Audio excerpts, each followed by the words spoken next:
I don't think Galactus will die in this movie. I think we can take that off of the table. But what do you think does happen to Galactus by the end of this movie? It's either that the 828 gets transported or Galactus does. A free 30-day trial of doom detection early warning system. How do I You're eat? so low. Your voice is so low. First stop talking. It is rupturing the floors. The earth is quaking. There's a downstairs neighbor with a broom like, your bass is too loud. Welcome back to New Rockstars. How game-changing will Fantastic Four First Steps ending and post-credits scene be? How doomed will the universe of 828 be by the end of this film? And is Malkovich still somewhere in the background or not? We'll see. It's our final Fantastic Four preview episode. Yes, here on the Sneak Peek, where we talk about the future of fandom with you and us, the host, Jessica Clemons and Erik Voss. Hi, everybody. Hi, Jess. Hi. Are you ready for Fantastic Four? I'm very excited for Fantastic Four. Yeah. I've waiting long enough. I mean, I'm ready for like the third at-bat of July 2025. We've gotten Jurassic World Rebirth, we've gotten Superman, and now it's like, okay, the third meal of this tasting menu is coming, and I don't know what to expect. Like I have no idea.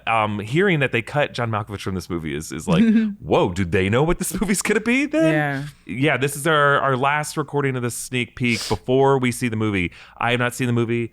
Jess, you have not seen the movie. We don't know how this movie ends. It sounds like they're still changing even a lot about this movie. Some people out in the world have seen like early, like the first 27 minutes of the movie that were kind of cut together from the middle part of the movie and the early part of the movie. We have not even seen that as of this taping. We don't know what the Fantastic Four's plan against Galactus will be in the movie. We don't know what the post-credits scene is. All we have are our best guesses, that are probably as good, if not worse than your best guesses. So we're going to talk about that in this episode. Just kind of lock in some final predictions, and then we'll revisit those predictions in a future episode. But before we begin, I want to share this like breaking news that dropped right before we started recording. By the time you see this episode, it will have been out there for a few days. Matt Shakman, the director of this movie, confirmed to Variety that John Malkovich was removed from the film. So a lot of people were worried about this because there was the first teaser that came out in February. Malkovich is in it, having long white hair. From that point, people are speculating that he's Red Ghost, Ivan Kragoff, an early Fantastic Four villain who is known for being associated with these super apes, these very smart apes, an orangutan, a chimpanzee, gorilla. But we didn't see him in any other trailer footage for the movie. And then in June, his name did not appear in the official billing for the film in a press release official from the studio. And we didn't really know what to make of that. Sometimes major actors don't appear in the billing just because they have a smaller role. But then in another title card that came out, Marvel Studios put his name back in the billing. So we're like, okay, so they just fixed a clerical error. But then now, as of this week, Matt Shakman told Variety, there were a lot of things that ultimately ended up hitting the cutting room floor. When we were building a 60s retro future world, introducing all of these villains, introducing these four main characters as a group, as well as individually, introducing the idea of a child, there was a lot of stuff to balance in this movie, and some things had to go ultimately in terms of shaping the film for its final version. So they did confirm who he would have been. His scenes would have come early in the film, part of a lengthy sequence detailing the family's early years as superheroes, including when they battled the Red Ghost and his team of super apes. And Shakman said that Malkovich was brilliant in it and gave it his all. And I think it really did suck for Matt Shakman to not do it, because he did work the one other film that Matt Shakman has ever made. He worked with Malkovich on it, and that's why he wanted to work with him again. And Matt Shakman was the former artistic director of the Geffen Playhouse in Los Angeles. He loves working in live theater, and Malkovich is a legend of live theater as a co-founder, along with Gary Sinise, of Chicago's Steppenwolf Theater Company, which is probably arguably the most important theater company in America that is still ongoing. Some of the best actors ever and playwrights, including Tracy Letts, have come through that theater company. I understand having to cut a character just to thin down the opening act of the movie. The movie's final runtime is like an hour 55 minutes. I understand having to lose something for pacing reasons, but do you think it was weird for Marvel to put him in the trailer to begin with? I don't think they were planning on taking him out to begin with. I think that's something they definitely came to later, because you don't want to lose John Malkovich. There's no benefit to losing John Malkovich in your movie, and especially for a scene that was just showing like a montage of all the things they did, it would have been a great cameo. So I think it definitely came down to just like minutes. Yeah, I think so too, and probably just pacing. If you're gonna spend the budget to cast someone like Malkovich and feel strong enough in that part of the movie to even include him in the trailer, it means that they really felt strongly about this, that it was going to be a big part of its script and it's going to be a major role. To me, it shows that like there might have been something where this movie was found in the edit a little bit. There's nothing wrong with cutting major sequences from films. A lot of great films have done it. A lot of Marvel movies have done it, but it just shows a different approach still that Marvel Studios is still in, as opposed to what we saw James Gunn do, who came in with a very clear script that he turned in May 2023. That script did not deviate much. He's also in control of his franchise, and he had a lot of time to ideate this movie in his brain. Matt Shakman was assigned to it after the first director stepped away from the project.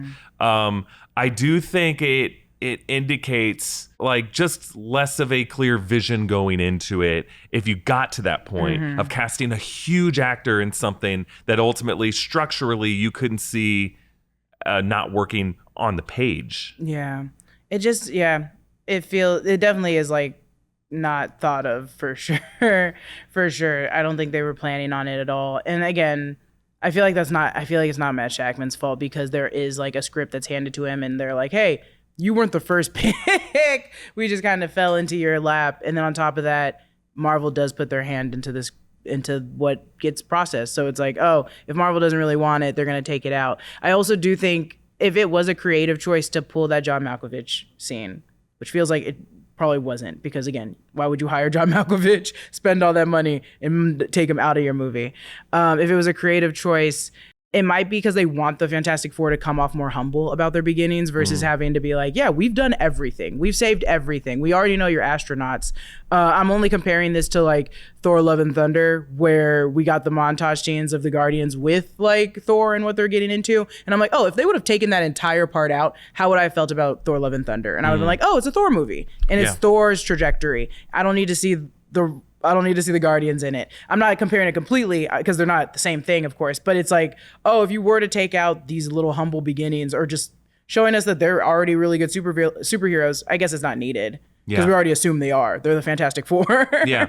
And I think you can accomplish that probably through more concise, more contained montage. And that's probably what we're going to get in the final movie. It's interesting that you bring up Thor Love and Thunder, though, because that, John and I were talking, like, have there been other Marvel movies where, like, high-profile actors shot scenes that were left on the cutting room floor? And I'm sure there are others that I'm forgetting, but, like, specifically, we never saw these in trailer footage or anything, but Lena Headey, Jeff Goldblum, they shot scenes for Thor Love and Thunder, but we never saw anything of those. Wasn't there more? Well, I think we got a majority of Zeus, but there were a lot of extra scenes with Zeus that they took away. Or like a bigger scene that was very not necessary at all. Yeah, the Dionysus actor. Or the Dionysus. Yeah, Dionysus, and he does make it into the final version of the film, but he had like a couple more scenes, like a weightier I'm sure there chunk. were other gods that they shot that did not make an appearance also. I wonder if it's something like, because Malkovich is such a big actor, to have him just come and go after like 8 minutes at the beginning of the movie felt like lopsided in the opening act. Like, imagine him playing Red Ghost. This is a guy who was going to be playing Vulture in Sam Raimi's Spider-Man 4 in 2011. Like, he's a big name. You would think, like, why not make him the main star of the movie? Maybe it's like too good. I think those cameos are still very warranted for the fans, because that's really the excitement we saw with the Invisible Man being revealed to be Brad Pitt in Deadpool 2. Oh yeah. Like, it's like those cameos still make a big swing. And John Malkovich, it's just like, oh my God, they got John Malkovich. I also would never assume John Malkovich has the time to do a full Marvel movie. So I'm like, this is the closest I'm going to get. Like, I'm very happy about this. It's just weird. I just don't think it's a creative choice because it's John Malkovich. Yeah. Doing a little scene like that. Why would you want to get rid of it? I don't know. I think this was like they were agonizing over it. If we're only learning about it now, like the final month before the movie is coming out, it's when all this stuff is like being figured out. It means that like they were doing test screenings and people were like, this just doesn't work. And it just like, it hurts. I get that it hurts. But the fact that like Marvel let it even get to this point, I think is indicative of what we've been saying about Marvel's production process with these stories. It's not, doesn't mean it's a bad movie. It just means that like, okay, I hope you're okay spending that extra $10 million on that sequence. Yeah. I mean, apes. Insane. I mean, it's going to be when that DVD comes out, it's going to be in the deleted scenes or special features. So we're going to see it. I mean, we're going to see also But- because like my theory has been because Superman includes the super smart monkeys, the Lex bots, Yeah. or the monkey bots, how big of a deal and how memed that has become that like scared Marvel. That's my conspiracy theory that they're like, oh, we have super smart apes in our movie. And there's some similar jokes. And then the best part of that scene, Superman already did. That's my conspiracy theory. Yeah. I could believe a conspiracy theory. The only reason I wouldn't is because it's so close to the deadline. But I could see what happened in Superman persuading Marvel a little bit on their decisions on Fantastic Four still. Yeah. Like they could definitely be like, shit, we had that fun song as well. And they take it out. Because they would absolutely take that out. They would rip that out. They would be like, we can't put that in there. Yeah. The monkeys, that a little too close. A little too close. I mean, monkeys are not apes. They're different species. Yeah, but I'm a child that doesn't really notice that or care about it. When I go to the zoo, I want to go to the monkey exhibit and I see a gorilla. Like I do think it was like test screening feedback that probably led to it.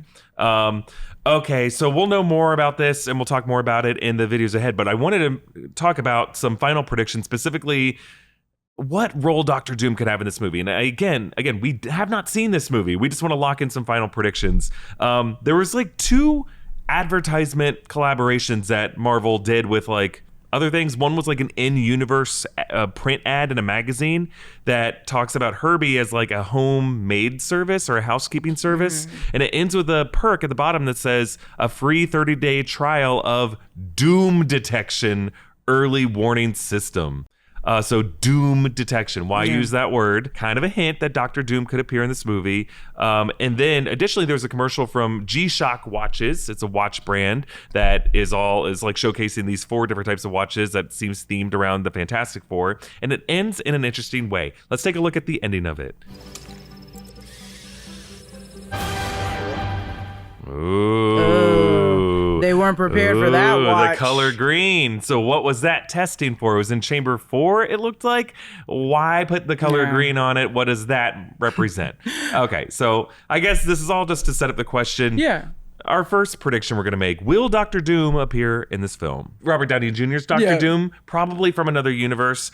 And then separate question, will this movie introduce, either through referencing someone off screen, or will we see someone named Victor Von Doom of Universe 828? Yeah, because that's the thing. Every time he answers a question about Dr. Doom, it's about Dr. Doom. And he's like, I haven't shot anything with Dr. Doom. I haven't shot anything with Doom. And I'm like, what about Victor? Yeah, it's someone named Victor from Latveria. I like the idea of in this year, like from that commercial alone, and also being like, with Doom, whatever, if there is a Doom that's just like a really shitty villain in their universe, and they're like, yeah, he's just the shitty guy. But then when the actual one shows from a different universe, they're like, wait, you're the shitty guy that lives around the corner. I mean, that's the thing. I don't think he's gonna show up in the movie. But post-credit scene? Post-credit scene, yeah. Okay. I don't think he's gonna show up in the movie, but I do think it's gonna be in a post-credit scene. But I love that they're aware that Doom is Doom. Yeah. There's no way if by saying it has like a Doom, unless they're really yanking our chain, which they could be doing, but to say like it has a new Doom feature, I'm like, yeah. So you guys are prepared for it. Right. Doom Detection. Yeah, Doom Detection. I do think I agree with you. Dr. Doom I think will be in a post-credit scene. I think it'll be Robert Downey Jr.'s Dr. Doom in some form. And I only just say that based off of the Thunderbolts post-credit scene. When I saw that Thunderbolts post-credit scene where a movie that has nothing to do with the multiverse or the Fantastic Four ends in a post-credit scene that have them look at a screen with their ship showing up in the atmosphere, to me, that told me that Marvel Studios is not around anymore. They're like, we know what people want from these movies. We're going to end these movies with post-credit scenes that directly set up the next big event. And I think that they're going to use Fantastic Four for that. And they're going to show us our first on-screen Robert Downey Jr. Dr. Doom. I don't know the context. I mean, it could be anything. It could be like he shows up and talks to Galactus and says, I'm building a team or something like that. It could be something with Silver Surfer. It could be something with the family. He could show up in Subterranea in the Baxter building. He could show up in Times Square. Maybe he shows up on the same Times Square screens that Shia LaBeouf used, and now it's Dr. Doom saying like, I herald doom or something like that, just to kind of make fun of her. Yeah, I do not think that this movie's normal runtime will introduce a separate 828 Victor Von Doom from Latveria. I think they'll save that for a future Fantastic Four movie. Yeah, 100. I just think I think their worried audiences would be confused at why they're two Dooms. Is this the same Doom? Yeah, and people are still confused about it. Yeah. Okay, so we do think Downey's Doctor Doom will show up in a post-credit scene. Do you think there will be multiple post-credit scenes? Yeah, I think there's gonna be 2. Okay. Always 2 nowadays. There's always 2. There's always the always 2 there. The first one is always 2 there. There's always the one that's funny, and then the second one that's still funny, but actually ripples in the MCU. Yeah. So they're gonna have one funny one, which could be that John Malkovich one. Oh yeah. They could throw it in there as the mid credits. Yeah. I would love that. Or do what they did those are mainly the farewell movies, but like in Deadpool and Wolverine where you get clips of the like bloopers or the B-roll or whatever. I'm like, give us that then. Yeah. Show it in the credits. You could say like a Pizza Papa style. Oh yeah, Pizza Papa. Yeah, some kind of like Herbie overcooks a turkey is like the post-credit there scene. you go. There you go. So now that we know that this movie is set in the 828 universe, and that is confirmed, and that they actually numbered the universe. To me, that says, okay, well, you only number a universe if we're talking about additional universes that have a different number. So do you think this film will go to another universe outside of the 828 universe? Like either go to the 616 or the 10005? Not saying that they permanently go there, but maybe they go visit it or look through a portal at it. Do you think we'll see another universe in this movie? I think so. And that's the hard part. I know they're going to talk about it for sure. I know that Reed is aware that there are probably other universes and he's going to be talking about it. But seeing it, well, no, because they do go through like a version of a black hole. It could go through another universe back into their own. I think we'll see one. I think we'll see one outside of 828, especially if he has his portal that he can just view other realities. Then yeah, I think we'll see something. Yeah, and I think that number 828 will be told to him by someone else outside of his universe. Because why would he name his own universe number? Like he said, I feel like 828 would be good. You know, Didn't what's her name do that in Multiverse of Madness? Yeah, she technically just named their universe that random number. Yeah, the Baxter Foundation, the Christine Palmer. Yeah, Christine Palmer just said we call your universe 616. Our universe is 838. So it's either going to be that foundation, the Illuminati, or it'll be the TVA, or someone else will tell this to him. Do you think we see the TVA in this movie or some reference to the TVA? No. Okay, I don't think so. I think Galactus is unfortunately a situation that has to happen. And that's the TVA would be like, yeah, this is a natural progression, unfortunately. Oh, I see what you're saying. So we would only see the TVA if they were to like try to change the history or if they wanted to go back in time to make sure Galactus was never born or something, they'd be like, well, no, you can't do that. Yeah, they'd have to negate the Big Bang itself. Do you think, speaking of cameos, do you think the Watcher could show up in this movie? I hope. He's my reach theory. I want the Watcher to be in this movie so bad. It's annoying now, right? He wasn't in Thunderbolts. He hasn't been in live action at all, but he's been in so many. Didn't we see I think we've only seen him in animation, but we've seen him in all. He was in X-Men '97. He was in Your Friendly Neighborhood Spider-Man. He was in all the animated ones. Like I think this movie makes the most sense for him to show up in live action, just because he plays such a big role in the Galactus arc in the comics. Or just seeing that head in the sky, just the outline where the sun is, and it's like we just see a little brown translucent head. We just see a couple eyes by the moon. Yeah, that's all I want. I mean, the way Galactus appears in that shot that was in the recent trailer looks just like the Watcher. I think it depends on how much Brad Winderbaum has control. None. I think he has because I was like, Brad Winderbaum can put it in there. Yeah. I think Brad Winderbaum's the one that's been putting them in all the animated ones. But I think once he's like, hey, maybe you guys put a little... Yeah, maybe just a couple of eyes over here with a big old Kevin fat goes, head. Brad, over there. I'm back over there. He locks him in his room. And you'll come out when you've learned your lesson. He said, "Oh, I'll never advise anything." He's just in his room with his like She-Hulk and his Ms. Marvel toys. That Ms. Marvel Funko that was in Daredevil. He's just like, oh, Brad, we love you. We're making fun of you, Brad, but we know Kevin Feige does that in his Star Wars museum basement that he has at his home. Hey, I would in the Palisades. Too. The next question. I don't think Galactus will die in this movie. I think we can take that off of the table. But what do you think does happen to Galactus by the end of this movie? What is his fate? I think that's the hard part. It's either that the 828 gets transported or the people, maybe just the planet, or Galactus does. I think one of the two gets taken out of that universe that they're in right now. One of the two. It's either the people or Galactus. And if we do have that pickup scene of a baseball game in the Fantastic Four universe still going, that kind of tells me that the universe is still going to be there, 828, but Galactus might not be. I think Galactus is going to follow that baby, and they're going to take him through like a different baseball. Oh, you're referring to the extra Doomsday shots. stuff Yeah, that they Doomsday, shot in yeah. baseball. Okay. Yeah, cool. They shot extra shots that I think is going to go in Doomsday from the Fantastic Four, but I do think it implies that either Fantastic Four world is breaking while Doomsday is happening, and they're just showing this as a montage, or a piece of that universe, which still would be that universe, is somewhere in Doomsday. So that's why I'm like, I think Fantastic Four world is going to be fine. I think Galactus is going to be ripped out of it. Yeah, I think Galactus is exiled or banished somewhere. Yeah. He kind of gets like the Kang in Quantumania treatment, where Yeah, Kang was just just at sent the through a end of portal, time. not killed, but just sent down somewhere else. That's what I think is going to, they're going to like, I don't think they're going to know where, but he's going to go somewhere. Yeah. He goes somewhere. I don't think Galactus can be destroyed, though. And I think if you do take him out of this universe, that is kind of like a Nexus event that breaks the reality. If we're going to put this in TVA terms, I think you can't take Galactus out of this universe even. Like, you definitely can't kill him, but he's so foundational to the universe's existence to begin with that, like, don't mess with that. Unless Loki doesn't care.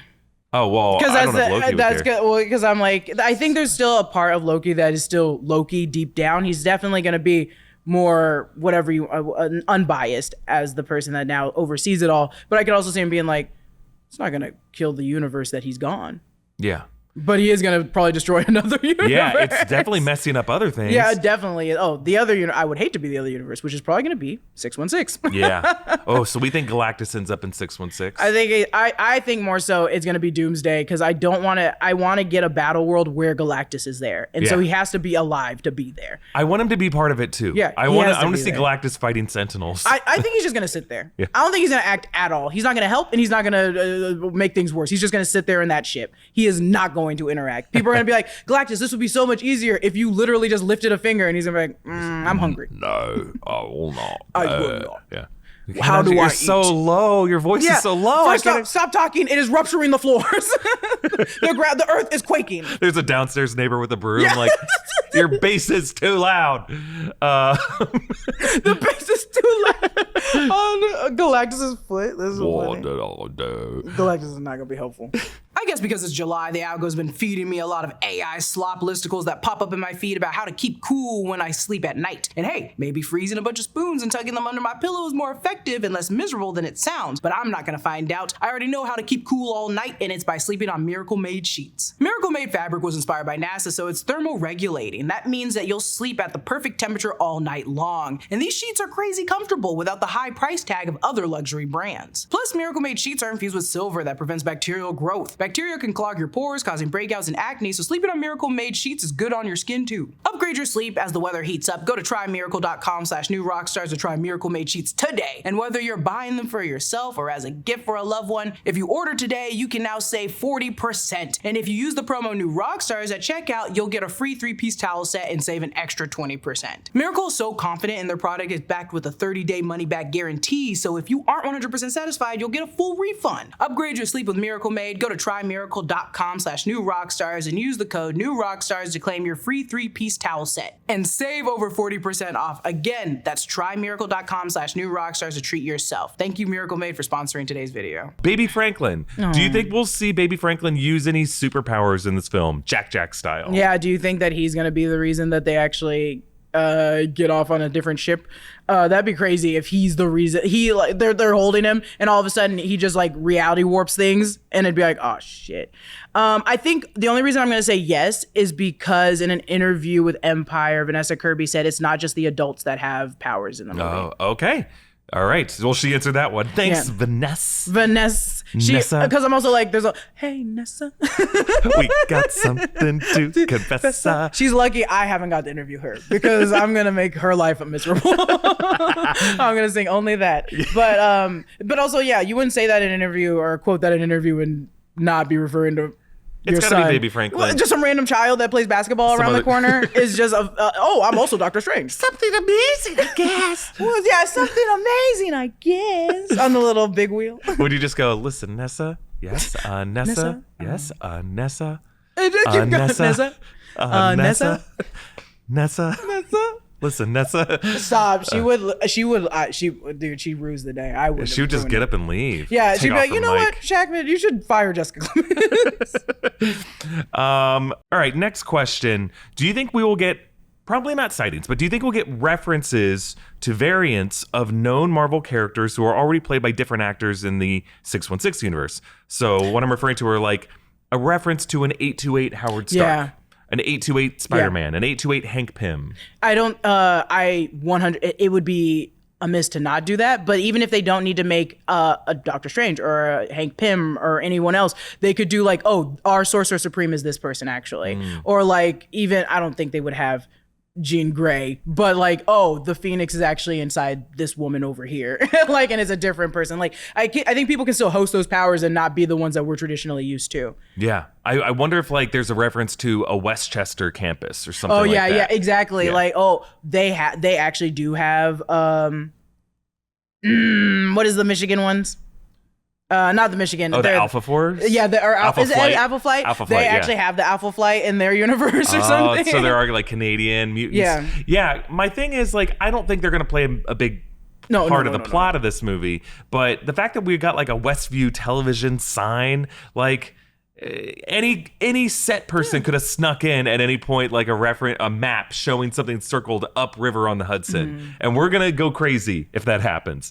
The actual like where on Bleecker Street where the 177A, it's just a normal house. Oh, it looks like this. It looks like the Sanctum, but it's actually just like a rich person's house. Yeah, I'm gonna say that like, if there are references, it's not going to be like intentional by Matt Shakman. I think they're really trying hard not to have other Marvel characters in this world. Yeah. But I do think there will be enough there that we can infer it. Yeah. That was the one part that I really love about James Gunn's Superman, is that it is a shared universe and they're making it feel like a shared universe. Yeah. I understand that this one is outside of our universe, but this fact that they already established that variants exist would be kind of crazy to be like, yeah, this is an entire universe where only the Fantastic Four and there is no other variant of any other superhero that has ever existed in MCU. Yeah. I'm like, I get it. But I'm also like, that feels impossible. Yeah. Like, there is a one person, even if we have a Doctor Strange that hasn't gotten their powers yet, you don't have to address it. But I want to see like the hospital that he worked at. Or I don't even need to see the hospital. I'm like, it's kind of great. It's hard to believe. And I understand it's the 1960s. We're used to Doctor Strange being someone around in the 21st century. But, you know, originally these characters were introduced as 60s superheroes. And Hank Pym, we do know, was around in the 60s, at least in the MCU. Howard Stark was around. You could have other kind of Silver Age characters just at different ages. Or they can just make it, if this is the 60s universe, then put Mantis in it. Like, you can still put Mantis in it. Yeah. Mantis was a horrible person in the comics. Not a horrible person. They just kind of did weird things to her in the comics. The Celestial Madonna. Yeah, I was like, they kind of made it a little too freaky. Yeah, it got kind of freaky. You guys were kind of just bored and weird. Like, no offense to that guy, because he even was like, yeah, I kind of realized what I did, so I made another character that was also an Asian woman that did the exact same stuff, but she just didn't have sex. And I'm like, okay, look here, you can't fix it with a Band-Aid on a Band-Aid, my boy. Yeah. Okay, either way, but still, go on. The last question I just have is, what do you think will be the biggest surprise about this movie? You know, like. For Spider-Man No Way Home, everyone was anticipating Tobey and Andrew to show up. But, like, the real kicker, I think, was that Matt Murdock showed up. So, and yeah, people were speculating him too. But, like, is there any other, like, yes, everyone's expecting Doctor Doom to show up in this movie. Do you think there will be some other surprise of someone walking on screen or just some kind of shout out to someone that will blow people's minds?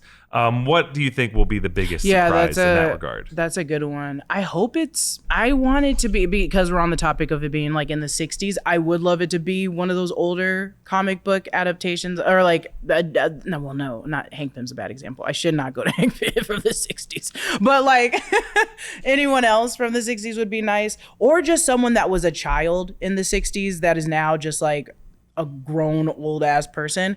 I guess they wouldn't be that old. It depends, because my mom was born in 68. She's only 57. But like, yeah, I would like someone like that. I'm trying to think, would it be, I think we've used Howard Stark a lot, but I'm like, would it be someone that's a parent of someone else? Yeah. Could be a parent. It could be a T'Chaka or T'Chaka's father from we could have That a would be Wakanda fun. in the 828 universe. I would love to see a Wakanda in that universe that just looks like our normal Wakanda Yeah. today because they're so advanced. Yeah. That they're just like, yeah, we still look the same. Yeah. Nothing changed over here. we peaked 1,000 years ago. and I feel like things it still are has great. to. I want it to be a scientist. I want it to be someone that like someone would be like, Reed, have you talked and ran this hypothesis through so and so? And he goes, no, because that guy's an idiot. Like I want it to be someone that like is someone else that's also a scientist or in STEM. Which I could like be that. So Wakanda. like a J. Robert Oppenheimer of Oh, this yeah. universe or something like that. That'd be funny if he's just straight up negating. Yeah. Like, Or he would say like J. Robert Oppenheimer, what a worrywart, or something like something nice about that. And he probably there will be a line like that. There Yeah. absolutely will be like, oh no. Yeah, that'd be fun. Oh God, yeah. Who do you want to be that cameo? The pitch that I've made is that we just get a throwaway line about that time we went back to ancient Egypt, and we Oh. leave it at that, just to imply that they did run into a Pharaoh Yeah. Ramatut, and that there is like a Kang somewhere still out there. I don't see crazy, I don't see the issue but- of them ever addressing that. I could see the issue of Marvel being like, we just don't want to. We don't want to remind people. I know, but they should. But There's nothing wrong with him still being around out there, even if they wanted to say like it's the Pharaoh Ramatut incarnation looks different. Because I think the biggest mistake Marvel made in Phase 4 or 5 is implying that every Kang out there looks the same. like Jonathan Majors. Looks the same. It wasn't supposed to be. It was supposed to be a bunch of different people. Yeah, Lokis all look pretty different. Some of the Lokis look alike, but then we have some Lokis who look like a little kid. We have some Lokis who look like Richard E. Grant. What's her name? Sophie? Sylvie is a different Sophia DiMartino. Yeah, Sophie DiMartino. Yeah, that does not look like Tom Hiddleston whatsoever. Spider-Man's all look different. Yeah, what are you talking? That was the mistake, and I don't know why. I remember seeing that immediately and being like, why did they do that? I know I don't even know if it was easier to make multiple visual effects or versions of them in the same room. You could have just got a bunch of random people. Yeah. It was supposed to be just a bunch of random people, And they're all just wearing the same green and purple. Yeah. it was supposed to be a bunch of random people. And also, the only way I would let that slide is I like the idea that the Pharaoh Ramatut, like, over time, just has been adapted to look so many different ways that it looks completely different from the original, which is not Jonathan Majors Kang. It should not look like that. It should look like a different person altogether. It should be someone who's Egyptian. Yeah. Also, yeah, that alone. I'm like, what are we talking about? I don't know. You know what? The movie's come and gone. I can't be upset about it today. Yeah. But no, I think even addressing that, I think Marvel's just like kind of scared. Sure. I think Marvel is scared. I think they should do it, but Marvel is scared to it. I think they're going to wait like 10 years before they allow a Kang I think back they're just in. like not going to touch it. You don't think they're never going to bring back Kang? I think they're not going to mention it. I think they're going to bring it back eventually. They're waiting for the heat to die down. They did it with Tenoch.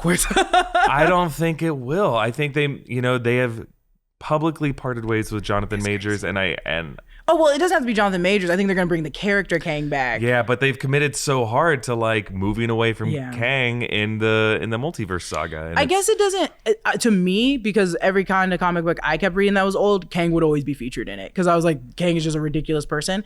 That I'm like, it feels weird to keep doing it for the next 40 years and not involve that character, but maybe you don't have to. Well, a friend of the channel, Iman Vellani, had a great pitch of how you could still use Kang as like the molecule man of the story. I think anchor beings, the concept of anchor beings will be kind of the idea of molecule man. But I think if not a reference to ancient Egypt, I would love if this movie, because, the molecule man, Owen Reese, was part of those first 15 issues of the Fantastic Four, or not first 15 issues, but like among the first villains that they faced. So, it is possible that like a molecule man gets referenced the way a mad thinker is going to get referenced. I feel like I want to believe they're going to bring in Molecule Man, but I don't know if that's so much on their plate to do that and Doom and all the others. And I'm thinking about Secret Wars, going into Secret Wars, because Molecule Man helps in Secret Wars. Then I'm like, oh God, you have everyone. And you got Molecule Man. You got a bunch of Black Panthers. You got Doctor Strange. And you got the Doctor Doom and Molecule Man. I mean, they could do it. They can do it. I'm just like, oh, they're going to be worried. Also, they would have to kill Molecule Man so quick. And I don't want that. Yeah. But I guess you can't exist with Molecule Man. There is no... We can't exist with Molecule Man. You got to kill him. I think what might be the craziest thing is like maybe we see the people of the planet that Galactus destroys in this movie. Like, because we know we're gonna see that from space, but maybe we find out what that civilization was, and there's someone important for Marvel Comics. Like it's the Xandar of that universe or something like that. Because technically Herbie in the comics was like created by Master Zar of the Xandarians to like keep an eye out for Galactus. So maybe poor Xandar is just doomed in every universe, whether it's from Thanos or Galactus. I think it'd be a fun thing. We see like the Nova. We see the Nova of that universe. We see the Nova Prime. I love the idea that Nova's canon. Like Nova, like in that it includes Xandar being exploded. Like every time has to do that. Nova exists in every universe, but his planet has to go. Yeah, because then that makes it more interesting. Well, let us know what your big predictions are. Maybe you're watching this video after you've already seen the movie, and you can kind of tell us if we're wrong. But we will do a follow-up video in the future that readdresses what we said in this video and see how right and wrong we were. Looking ahead to this week, we got a big week in store for you. On Tuesday morning, Pacific time, after the review embargo lifts, you will see our no spoiler review of Fantastic Four First Steps. And we'll talk about how does it compare to Superman. There will be no spoilers for the movie. I'm seeing the movie tomorrow night. Also, at some point this week, just brace yourselves.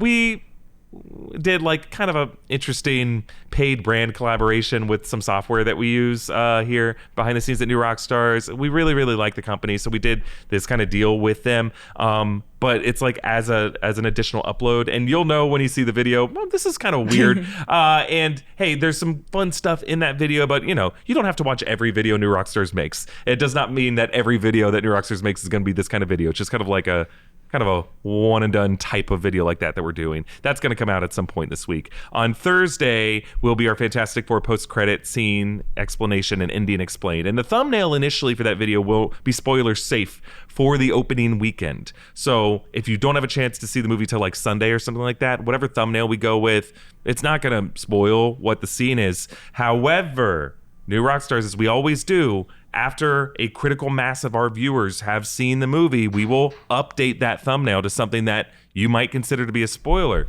And we don't always know when we're going to do that. We do a lot of like research among our viewership, among what other people who work on the movie have said about the movie on the Sunday and Monday after it comes out, what marketing around the movie has started to put out there, and then we kind of make an internal decision at New Rockstars that it's okay, even if it spoils it for some people. But realistically, the best advice I can give you, if you don't have a chance to see this movie in its opening weekend, I understand people have other things going on in their lives. You know, there are parents out there. I feel you might have to work on opening weekend. Maybe you don't like going to see the movie in the opening weekend. If that's you, power to you. However, it is on you. You have to stay off social media, not just for New Rockstars, but the whole world will be talking about things that happen in this movie. And it is impossible to fully protect yourselves unless you stay off of social media. Or if you have to stay on social media, if you're someone who says that like my job requires me to be on social media, you probably should know how to use like filtered words. You know, you can unsubscribe from accounts, you can mute accounts. There's all kinds of protections you can set for yourself to where you can avoid seeing Fantastic Four related content. And if that means unsubscribing from nerd news accounts like New Rockstars, we completely understand. It's completely okay. We have no problem with you unsubscribing to protect yourself from any kind of news, because even context sometimes, like just kind of like if you know, you know, or like the plot of Fantastic Four without spoilers, just sometimes the context of that meme can feel a little spoilery.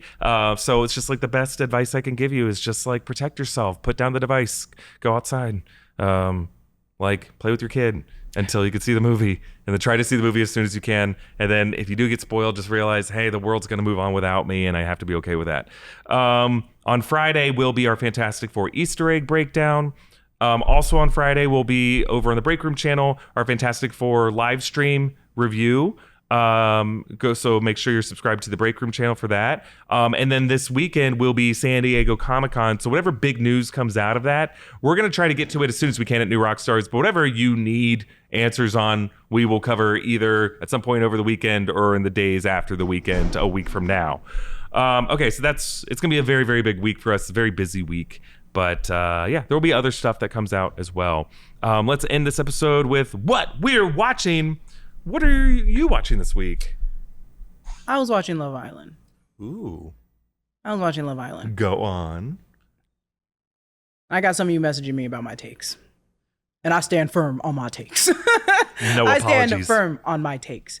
And Love Island is the messiest. This is the messiest producer orchestrated season I've ever seen in my entire life. But it didn't make it not watchable for me. So if you tuned out, I completely understand. I tuned in. I turned up the volume and I put on binoculars somehow because I need to see what was going on, who was reacting to what. Because there's too many shots in these recent episodes where you can tell someone off screen is telling them to stop doing stuff. Because everyone will look to the corner at once and then the conversation kind of changes. And I go, oh, what are y'all looking at? A bee? A f***ing roach in Fiji? No such thing. Regardless, I watched it and look here. Amaya Papaya deserves the world. And I root for Amaya Papaya 100%. Amaya Papaya, I am here for. What you're not going to like me hearing, I'm a Nicolandria stan. I always was a Nicolandria stan, and I stay a Nicolandria stan. I know what they're about. I see it, but I still love them, and I don't care. I just needed them to make it to the final, and they freaking did.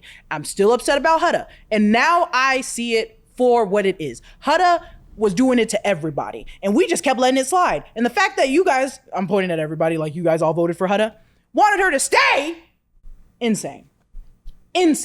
Crazy, you guys are crazy.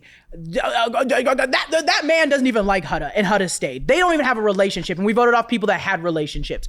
I don't care if you hate the people that are in a relationship. The show is called Love Island. If you ain't in love, if you can't find a connection, you're getting voted out. That is the whole premise. That's why people are rushing to find relationships on the show, is because they're like, I don't want to get voted out next. If you aren't in a relationship, get off the goddamn mic. I can't stand it. So Amaya Papaya, I'm here for you. Nicolandra, I was always here for you. Alondra, mainly, I'm more than always going to be here for you. Down with Hutta. I'm sorry. I can't stand it. Once that woman gets online after getting off that island, she's going to be like, oh my God, what did I do? And then she'll learn from her mistakes. But I just can't deal with it now. And Sierra, girl, you said it. You said a slur, and now you're dealing with it. And now you're dealing with it. That's what happens. That's what happens when you use slurs and you don't even have that notion in your head that it's a slur. That's kind of why you got to suffer from the little consequences a little bit. You said it like it was a normal day. Nah, that's not okay. Okay, either way. I feel like I learned so much from that, and I have to watch this show now. No. Okay. Because it's going to upset you. Because that's the thing. I'm a Nicolandria stan. I always was. I was here for Alondra from the jump. And Nick, I like, but I know that Nick is like he just likes to mess around a lot. I was always a fan for them, but I was still like, I feel like there could be better people I'm rooting for. There was no one that I was like, this is my end game. So that, I guess I should have said that first. There was no one that was my end game, but I do love Amaya. Amaya Papaya is the sweetest girl in the world, and no one understands that sometimes people come from very rough neighborhoods, but they're like bubbles deep down. They come from thug neighborhoods, but they're really sensitive on the inside, and that's Amaya Papaya. Okay, what were you watching? I watched, okay, so I'm still just working my way through Survivor with my wife. We really binged Heroes, Healers, Hustlers. That was season 35. And that's a ridiculous title. It is a ridiculous title. It really works for the show, but the categories do not make sense. There's someone who is a hero who's a probation officer. And I'm like, nothing against probation officers. I think you perform a necessary service in our society as people are transitioning from the criminal justice system in society. Nurses and doctors. So some of them are healthcare. Okay, I was like, and I get firefighters, I get healthcare, I get first responders. Any first responder. I could even make a case. I understand there's some controversy saying a cop is a hero. I'm not getting into that. But I'm even saying I understand that over a probation run officer. The danger, and there's something heroic in that. You know, I get the argument there. What I'm saying is a probation officer, I just don't. I think they perform a necessary job. I wouldn't call them. I think it was a healer. I think that guy was a healer because he like heals people on their way. I don't even think that's healing. Isn't their whole job to be like, make sure you're doing this? Right. It's kind of like a. I don't know. But that's why I'm like, maybe I'm so ignorant to being a probation officer, but I would like, and again, you guys can see me. I could see all the other jobs before a probation officer. And I'm not saying that person was bad. He was kind of a jerk in the edit that I saw. He would have made more sense in the Hustlers tribe just because of his personality. He was a hustler. He was always searching for immunity idols. He was always making side deals. He was a little paranoid. I just think he fit the personality of a hustler. And that's not a judgment against hustlers. I think hustlers are fascinating people. I think calling a PO officer a hustler or a healer is what they call them. But if he was in the hustler section, that I feel like that's a tightrope that people already talk about. Sure. My issue with the era of Survivor I'm in now is so I'm now partways through season 36, which is Ghost Island, and I don't care for this season. I liked season 35. I like Heroes, Healers, Hustlers, but now we're in the era of the game bots. Beep, boop, beep, boop, beep. People who have sat on their couch and have just like gamified it and have very good social games, but are just dog shit in challenges. And they are not even good at like going to get firewood or setting up camp. They really just let everyone else do the hard work, and they sit around and they make friendships. And then it's fun to watch them work. I like that, but like it's Survivor. It's not Big Brother. Like it's Survivor for a reason, and you have to do the other components of the game. And these game bots don't do it, and they get all the way to the end because they're really good strategists. I'm not as opposed to watching that, but I am opposed to where CBS was in 2018, 2019 with the casting. Around this time, all the men are male models. All of them. And they're like, I'm in Los Angeles and I work in real estate. That's CBS, no, my man, you are trying to real estate your way into the bold and the beautiful. Like they're all handsome as and everyone has abs. And it's like, you know how rare it is to see men with abs like just out in the world, and to have like 12 of them all on a single show. It's like you clearly went through full body shots of people. You went to like rec center, you went to Planet Fitnesses in the LA area and just had like CBS executives be like, hey, you want to be on TV? I guarantee you that's what they did with these guys, because they did that in Thailand. The guy who won Thailand, Brian, said he was a used car salesman in the LA area, and then he find out the guy worked as a softcore porn actor on Cinemax. Hell yeah, and he was like an actor in LA. And I think so many of these, they did it in China. The I can't remember her name, but she was so fun. She was just approached by a CBS producer. She's a bartender in Brooklyn, and that's what it's clear that they're doing that now. Everyone on it is pretty and everyone is young. They used to have like some age diversity on Survivor that was really fun. You'd have some people in their 60s. I really want to know if the numbers showed in the demographics that they like make more with younger hot people. That's why they do it. Because I'm like, yeah. I don't see the appeal in it, only because I'm like, I like watching the different, it's regular people having to survive on it. I like going back to the root of what Survivor was, where it's like, these people, even if they are athletic, even if they are survivalists, they now have to survive on an island with a bunch of other people. Yeah, you had Rudy, who was, former Navy guy. You had Sue, who was a truck driver from the Midwest. Oh, damn. They are salt of the earth people, and it shows. They have no game, and they are just in your face. I bet they're both strong as hell. You have people like Sandra, who's the best at the game, who it does not fit this mold, and that's where you find the best people. I think so too. That's why I'm like, what demographic is that? Is it because it's also not like it's long lasting? I guess they do bring some back for return seasons, but it's not that big. It's not like everyone on social media following this one person is going to come back to the next season when they're on. Everyone's like a yoga instructor, a surfing instructor, or just clearly a model. I need to see those demographics. And they're like social media game bots, and then they get people who are like kind of influencers and stuff. And honestly, they're doing what seasons of The Challenge have done, which is they do this weird navel gazing on the show, where like they'll put the camera, if a woman is endowed, they'll put the camera right in this overhead shot to show it. If a guy is wearing his boxers and he's well endowed in that way, they will put the camera right up on there, and they'll do these water challenges, and they'll do this mud challenges where there's slow motion running out of it. And I'm like, I get it's television and that's part of it, but when everyone on the show fits that archetype, it's like, you gotta have some diversity. It's giving Fear Factor, which isn't a good thing to be doing. Fear Factor, everyone was like that. That was the whole point of Fear Factor. You had to be like a size 2, and if you're a man, you had to be a bodybuilder for a minute. Yeah, everyone's like a fitness influencer. Everyone That's crazy. has a 6-pack, and it's just like, what are they doing at CBS?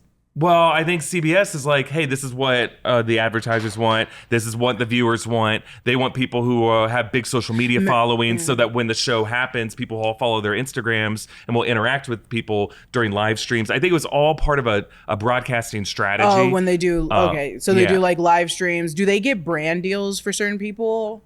After the show? I don't know about that. I know on the challenge, everyone's like a social media person who has they get their own. They're flexing their own stuff. Yeah. They have to. But and the thing is, you can still find older people that are salt of the earth kind of people that still use social media. Like you're acting like you can't find like a 30-something-year-old that literally is a teacher that doesn't use social media. I think part of it was like some of the older folks who they got who were a little out of shape had to be medically evac'd some seasons. But also they got that guy from Big Brother who was like perfect shape, who had to be medically evac'd because he got overheated. He pushed himself too hard in a challenge.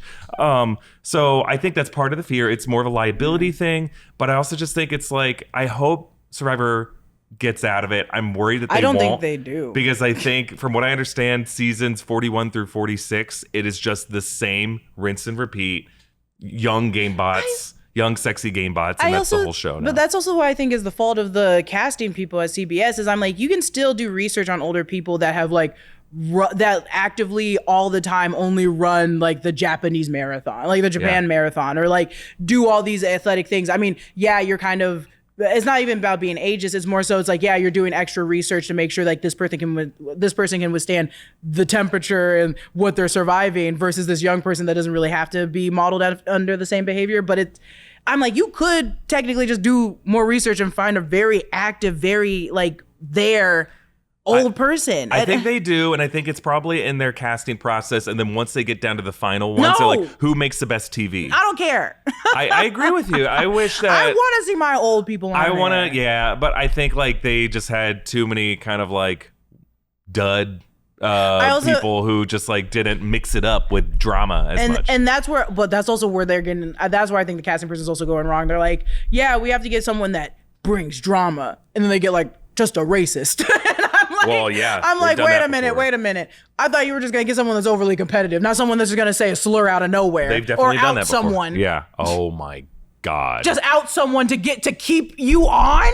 I mentioned that. In what world did you think they were going to keep you on after that? So last episode, I was saying like the worst. I mean, that was Game Changers, and that does happen. And I was mad about what happens to Suri that season, but really what Jeff did to Zeke was like, I almost stopped watching there too. That was just so messed up. The fact that he went, you can just go. Yeah, literally, he's like, just we're not gonna vote. Just everyone's like, yeah. Okay, cool, goodbye. Cool. An insane thing that happened. And if anything, it makes me really sad because Zeke is one of my favorite. Zeke is an example of a game bot that I really loved watching on the show, and I want them to come back. I like. It sounds like they're not gonna be back for Survivor 50. But like, it's a shame. I think Zeke is also having a great life outside of Survivor, so that they're literally like, I'm fine with my husband and having a good time. Okay. Please leave me alone. Okay, that's fine. But I was like, damn, stupid, dumb idiot. I hate just that think man. Zeke had the potential to be on that Mount Rushmore with Sandra and with Suri and Parvati and Boston Rob. We could add a fifth face. And it could be Zeke's, but I don't know if we're going to see it. Yeah. Look, I'm not even at the Mike White season yet, and I'm very excited for that. I hope I can. I don't know if I'll be able to watch all these before season 49. September's coming up. Well, you have to do it before the 50th one with Nate Moore? The real Nate Moore is season 49. Okay, sorry, I thought he was 50. We'll see. Damn, the Nate Moore one. I think he's going to be voted out first. I think so too. I think so too. Nate, I love you. We love you, Nate. Come on the show, Nate. Nate, oh my God. We could do Survivor here, Nate. Nate, I have so many questions for you, and I love you so much, but I do think they might vote you out. Do not say that you were an executive. I don't think it's going to be hard for one person there to know. Yeah, just say you work in the television business. I think that's still too much. Yeah, if you say because they're going to vote you out. Yeah. But I also don't. I just need to see him, I guess, because I didn't have faith in Mike White also. Because I look at Nate Moore and I'm like, Nate, I don't think you're going to survive those temperatures or having to carry things. My poor little baby. Come on, my baby. Oh, Nate Moore. They make the I think also the reason why everyone's so fit in season 36 is like the challenges are like inspired by American Ninja Warrior. Oh, because this was around 2018 where American Ninja Warrior had this huge surgence in pop culture. You'd go to any sports bar and then the screens have American Ninja Warrior. And so all the challenges now I've liked the challenges. Around season 35, I think they got a new game designer, and the challenges are really clever, and they're really good equalizers for different like physical skill sets. Now in season 36, it's like, oh, everything's just American Ninja Warrior. I feel like inverted to walls. be fair, this show is so old. I bet it's so hard.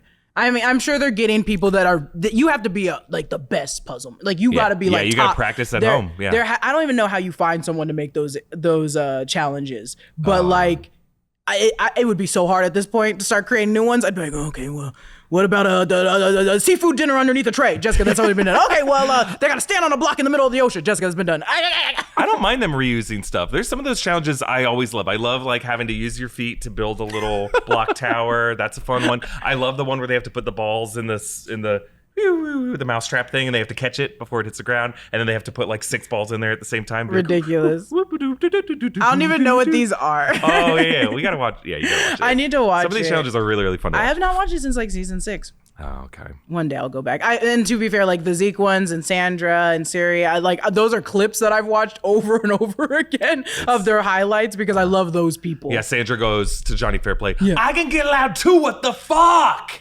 And it's like the funniest clip. I love her. She is so good. She's great. Come on the show, Sandra Diaz-Twine. Let me get you and your daughter, dude. Sandra Diaz-Twine. Oh, yeah, and your daughter, too. Please, both. Oh, my God, girl. I got questions. We're going to get everyone from reality TV in the Viacom I think network we can get them on this show. Get them. All right, we'll leave it there for this episode of The Sneak Peek. I can't wait to see Fantastic Four and to check in to see if these theories were right or wrong and if this movie needed more Malkovich. Comment down below with your thoughts on this episode, and you can follow us at Lulu_Clemons or at EA Voss, and you can subscribe to all the channels in the New Rockstars network for breakdowns and news coverage of everything you love. Thanks for watching, and I'll see you next time. Bye, everybody. Bye.